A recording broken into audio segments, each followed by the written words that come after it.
Ngayon may ash rave nang nabuo. Wow. Ay. 'Di ba? May ash rave lang nabuo at kitang-kita ko, alam mo ba, araw-araw nararamdaman ko na parang ang dami-dami ng supporters na nagmamahal and looking forward sa tambalan yung dalawa. Ngay, thank you guys sa pag-support sa amin ni Totoo ba Ashley. yung Korea? Magko-Korea daw kayo? Papakilala? Oo. Nabook na yung ticket?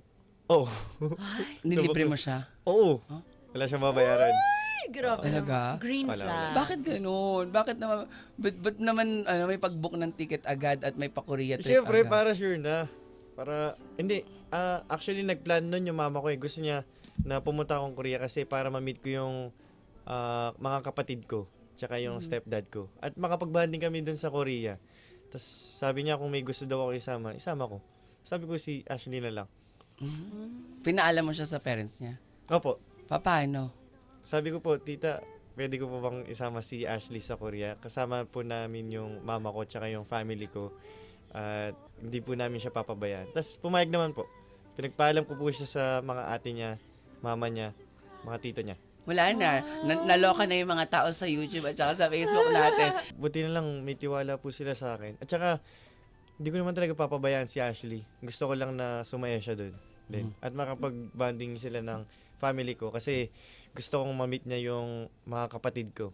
At first time ko din kasi sila mamimit eh. Correct. At saka makapag-bonding kami ng mama ko. At kasama namin si Ashley, di ba? Uy, ang ganda niya na, in fairness, kasi ikaw mismo, first time mo makikilala yung pamilya mo, tapos kasama dun sa pagkilala mo at pagbuo nung part ng life mo, ng pagkilala sa buong pamilya mo, kasama mo yung taong gusto mo. Oo nga eh, special Hindi na pa tao, no? mabilis, Ray. Baka kasi sabihin nyo, ba't ang bilis naman? Di pa dapat career muna, ganyan. Bakit nandun na sa ligawan agad? Gusto ko lang marinig yung Oo. part mo. Para sa akin naman, sa araw-araw na magkasama kami ni Ashley sa loob ng bahay, parang napag-usapan na namin lahat. Kaya hindi mo kasi magigets kapag wala ka dun sa bahay eh. Kasi araw-araw kayo magkausap eh. So, lahat natanong ko na, lahat parang nakilala mo na siya kahit 4 months. 4 months yun. Parang alam ko na talaga yung mga gusto niya. Tsaka nasabi ko talaga na, grabe parang ito talaga yung babaeng gusto ko. Parang ganun. Yan talaga yung naisip ko eh. Ito yung babaeng gusto kong i-pursue.